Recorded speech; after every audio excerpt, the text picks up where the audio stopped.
So we got the side of Elon is criticizing Trump. We got that side. Okay? Now let's get my side. Jasmine Crockett here. Jasmine Crockett is going to make... She is my champion. She is my queen. Jasmine Crockett is going to make for me the argument to the people that Elon Musk has not left the government, that his smelly ass is still all up in there dropping K and letting his son like fucking go through the treasury records. Jasmine Crockett, come through for me. Be the champion that I am asking for. Let's watch. Jasmine Crockett. Musk may be gone, but his stench still lingers.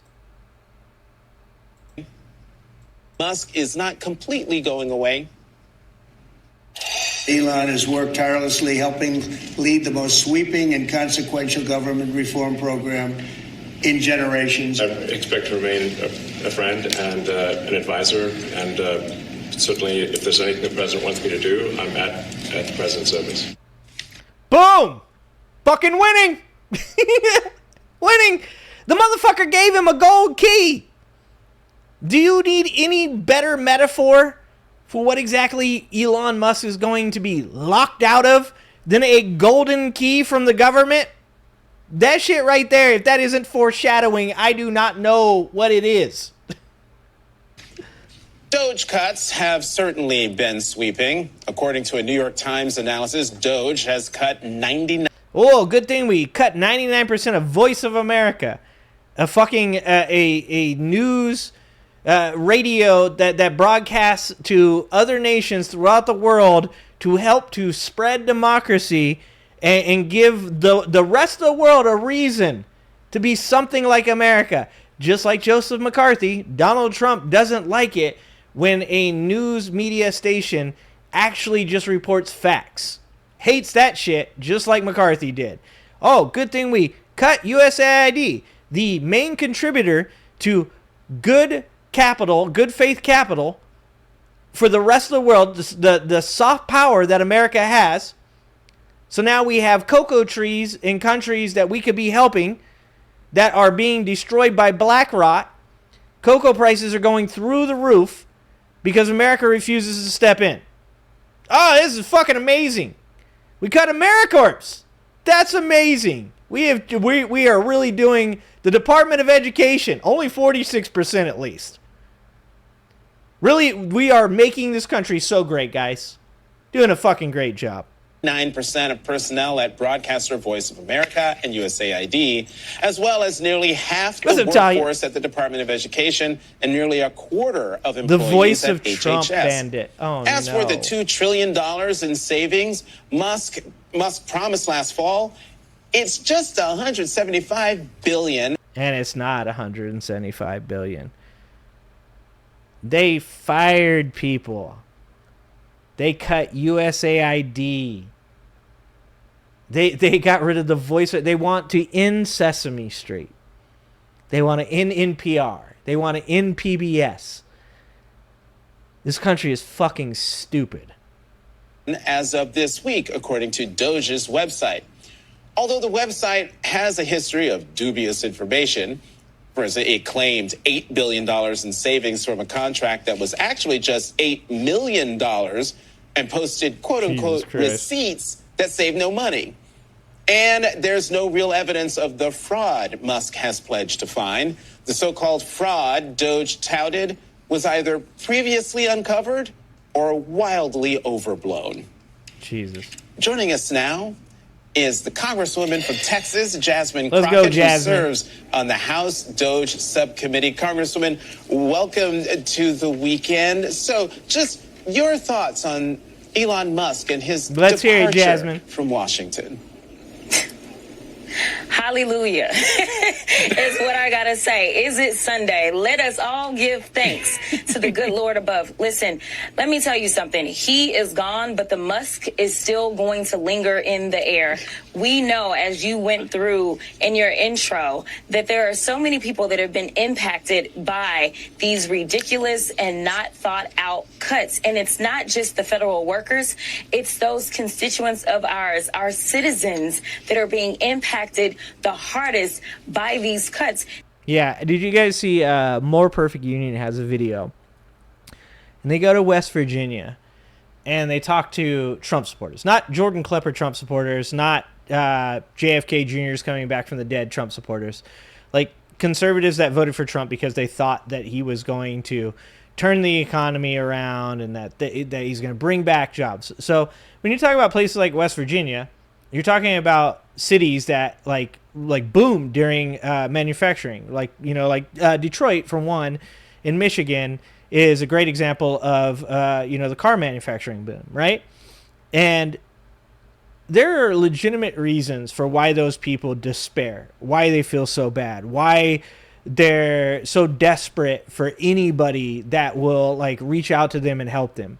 The really shitty thing about this is that anybody that claims that they're going to help them by bringing back auto manufacturing or the steel industry or any of these, older type jobs that these other countries in the world have been doing for so much longer now, because we gave up on doing it, because we sent our task force, our job workforce overseas. The fact that they're gaslighting these poor people into believing that all they have to do is vote for this man and he's going to make these cities better again is one of the most egregious, most fucked up, most dishonest things I've ever seen in my life. And to make it all worse, the More Perfect Union goes there and asks these people, they're at a dirt track, a raceway, and they ask them, what do you think about so far what Trump has done? And a lot of them are pretty honest. A lot of them say, well, there's some things that we think are really bad. They talk to like a small business person that says, like the tariffs have really affected me. And at this point, like my sales are way down, which, as I've said before, these tariffs are a bloodbath for small businesses, for people that don't have the overhead to pivot, to change their supply chain.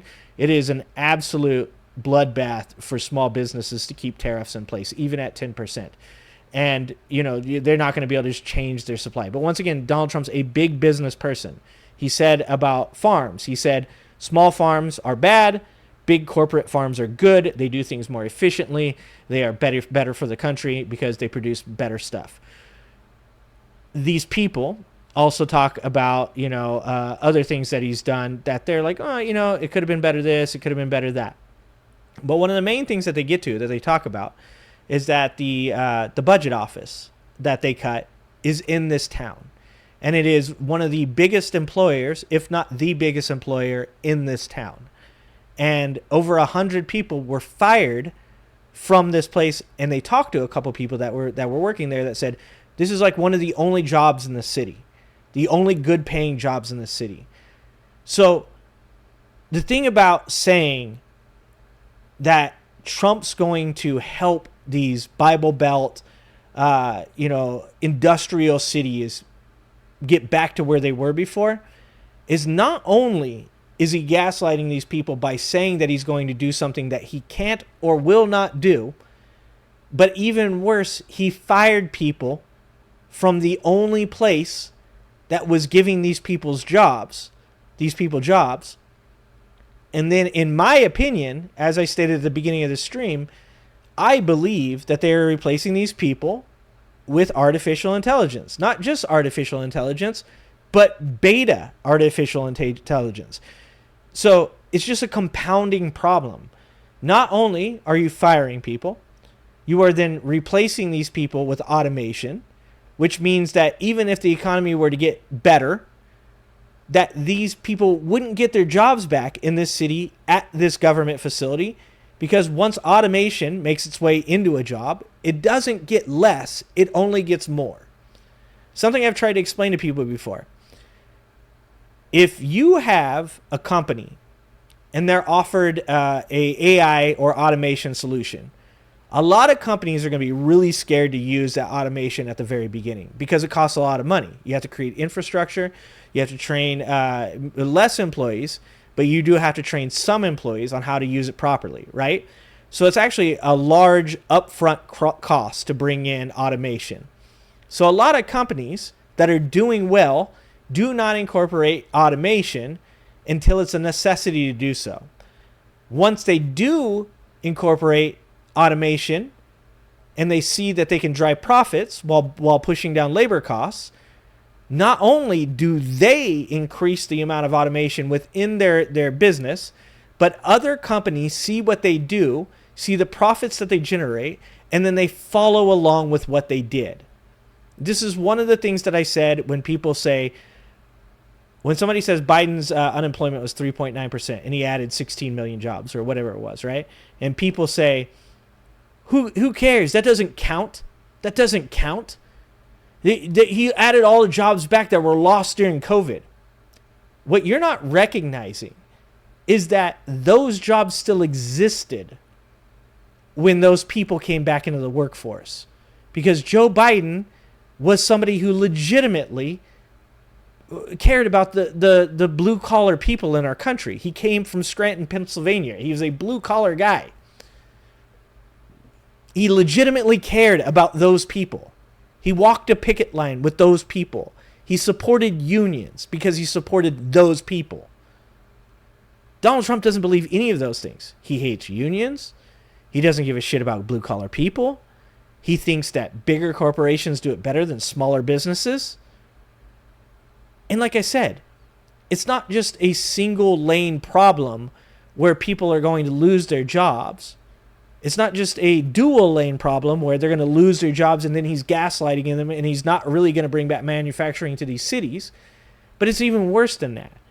Because not only is he creating a situation where these people are hopeful, but then he's firing them and he's going to replace them with automation because the people that are paying him to do this shit are people that believe in automation and AI.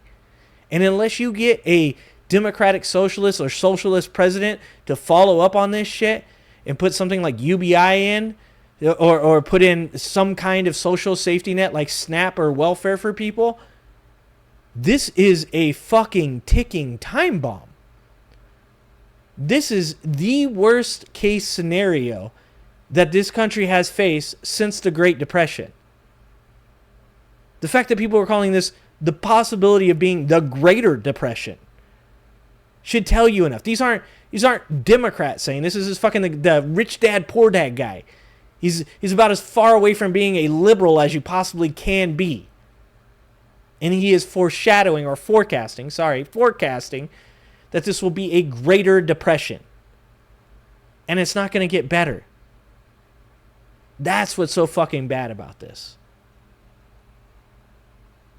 And so here it is, not just the federal workers, it's those constituents of ours, our citizens that are being impacted the hardest by these cuts. And so here it is, you basically let this guy run wild.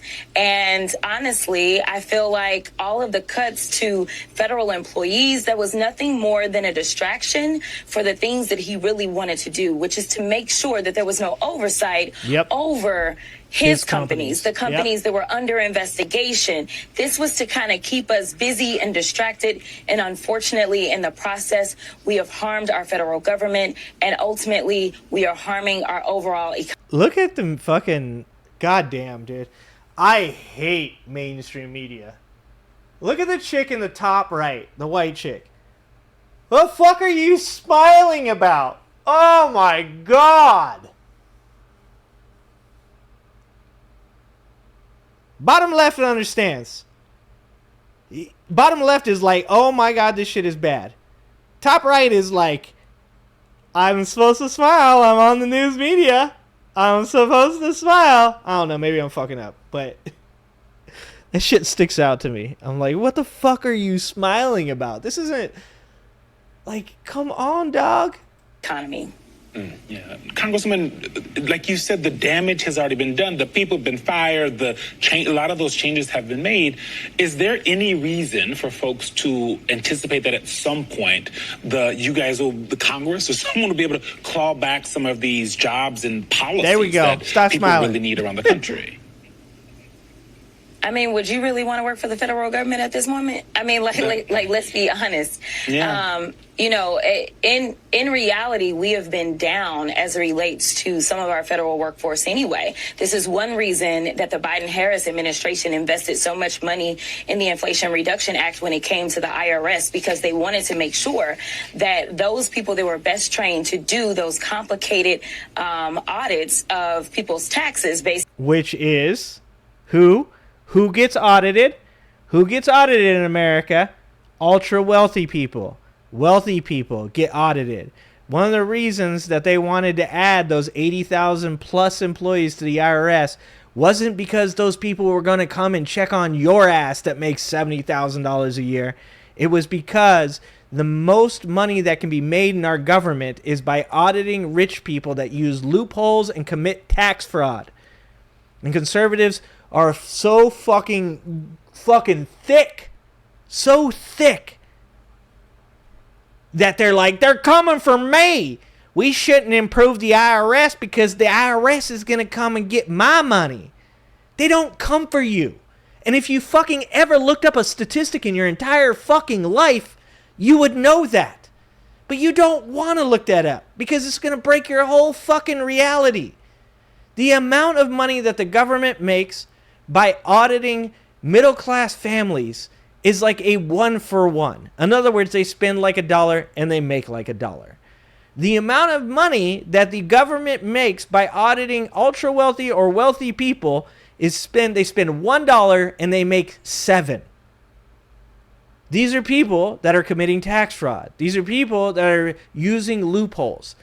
And you're so fucking thick, you're such a fucking victim, that all you sit there and think to yourself is, good, I'm glad they're getting away with it. You fucking morons. If they get away with it, you pay more money. If they get away with it, the debt grows larger. If they get away with it, you pay the price.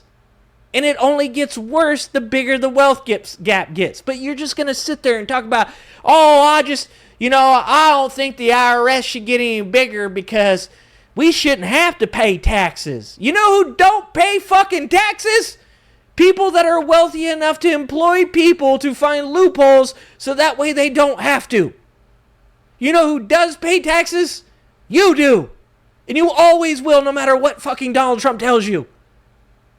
You will always pay taxes. It doesn't matter if it's the income tax or it is regressive taxes like tariffs or value-added taxes. You will always pay taxes. And you know who won't?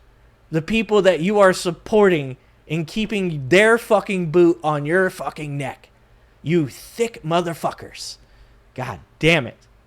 Basically the very, very rich, making sure that we have the best of the best to make sure that we could bring in additional income. In addition to that, while we've been talking about the reconciliation package and we've been talking about the cuts and how many people are going to potentially lose their health care or how many people are going to lose food off of their tables, one of the things that we've not been able to do, because there's, again, still so much in this terrible bill, is talk about things that happened in the Oversight Committee, such as deciding that they don't want federal government employees to have the protections that the federal court has acknowledged and said, hey, you've got to reinstate these federal employees. Instead, they want to change federal employees to at will. So a lot of the things that once attracted people to want to come and work for the federal government, they are disappearing as well as making them pay more into their FERS. So it's absolutely insane, and nobody wants to come work for us right now.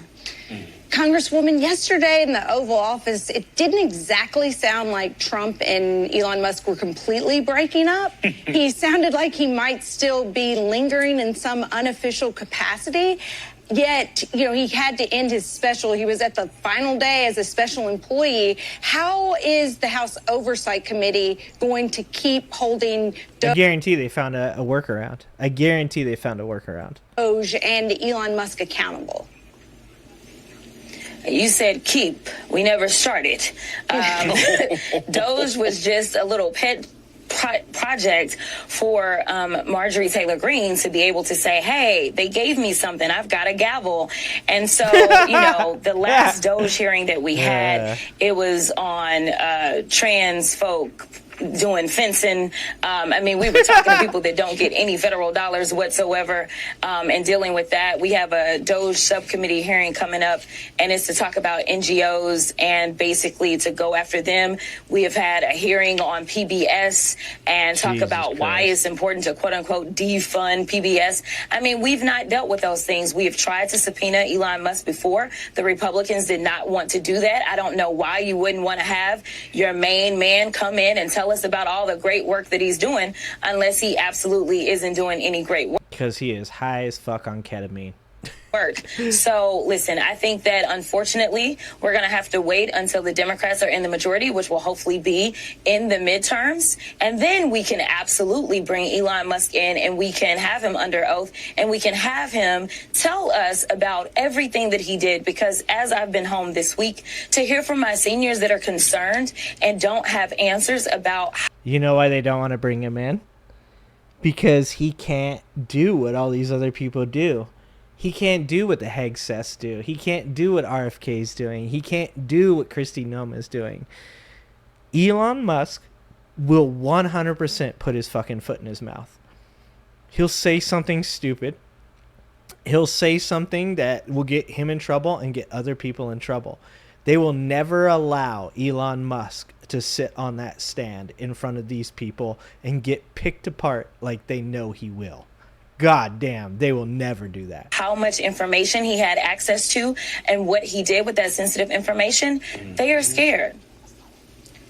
Congresswoman, have a listen to what Elon Musk had to say in an interview on Tuesday about his thoughts on the so-called big, beautiful bill that was passed by the House. I was disappointed to see the massive spending bill, frankly, which increases the budget deficit, doesn't decrease it, and undermines the work that the DOGE team is doing. I think a bill can be big or it can be beautiful, but I don't know if it can be both. Jesus. Congresswoman, I have no question. Just hold forth. Listen, I'm not necessarily besties with Elon, but when I can agree, I'm just going to agree because it's just the truth. The reality is that we saw when this bill passed the House, which it barely made it over the finish line, 215 to 240. Dude, it made it because a fucking Democrat died.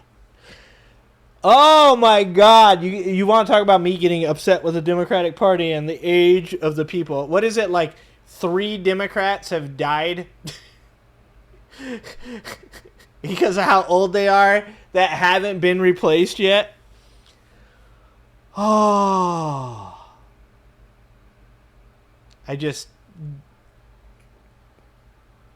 Man. 14, we know that there were 2 Republicans that somehow went MIA. We know that 2 Republicans voted with us, and then we know that 1 Republican just voted present. And let me just tell you, even if a Republican voted with us, it wasn't for the same reasons, okay? But we got to the same result, which is that this is a big, bad bill, okay? And their reasons for saying, you know what, we're not going to vote for this is because they still want to raise the debt ceiling by $5 trillion. Yep. And so what I have explained to people is that the cuts that they want to give to the rich folk in this country are so deep that even after cutting almost 14 million people off their health care and cutting over $300 billion out of SNAP benefits, as well as all the other ugly stuff. And we don't talk about the fact that they want to have this big chunk of money so that ICE... Voted present venture is the coward's way of saying, I don't agree with what's going on, but I'm just going to vote present so that way people know I was here and it's recorded as you being there. But you won't vote yes or no. It's some coward shit. agents can get approximately $42,000 a piece in a bonus. So we had money that was going up for crazy stuff. And then we also, of course, had to set aside enough money so that somebody could go golfing. I believe that the number may be $1 billion or so over the 4 years for him to be able to go golfing. This doesn't really make sense. And frankly, nobody has asked for these things to be their priorities.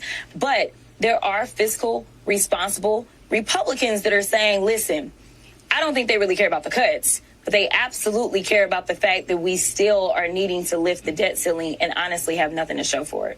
One might say that... Yeah, how could you possibly believe that they're cutting spending in the government when they are increasing the debt ceiling by $5 trillion? How are people this dumb? How? How are people this dumb? I love the poorly educated. I love Tesla. You would call this a bad-built Butch bill. Go on, Elise. Bad-built Butch bill. That's pretty funny. Good job, Jasmine. Keep calling them out, Jasmine. Like, I don't... Like, how do you get these people to understand that everything that they've been told is a goddamn lie? That there is nothing that comes from this that's going to be good for them. Nothing. Zero. A decade from now, none of these people will be telling you about how excuse me, how they became ultra wealthy because of Trump's what he did with tariffs. None of these people are going to be talking to you about how sorry. God damn it. I'm still affected by my allergies. How their city was rebuilt by Trump. It's fucking insane to watch, man. Thanks for watching. If you like this video, please like and subscribe and hit that notification bell, and check out that video on the screen now.